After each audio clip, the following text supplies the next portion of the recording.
আকাশে কদিন বাদেই ওঠার কথা ছিল ঈদের রূপালী চাঁদ, সে আকাশটাকে এক নিমিষেই গিলে খেল দানবীয় অন্ধকার। রাজধানীর মিরপুরের কালশির আকাশ জ্বলে গেছে বস্তিবাসীর পোড়া স্বপ্নের আগুনে।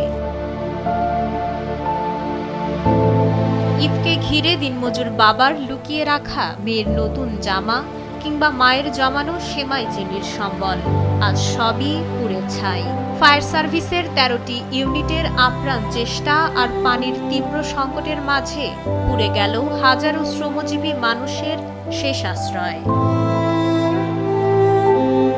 চারপাশে শুধুই শ্মশানের নীরবতা।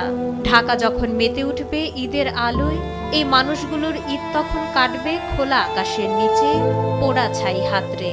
উৎসবের আলো এই হতভাগা মানুষগুলোর দুয়ার পর্যন্ত পৌঁছানোর আগেই একমুঠো কালো ধোঁয়া দিয়ে সবটুকু আলো চিরতরে কেড়ে নিল ঈদ খেকো আগুন।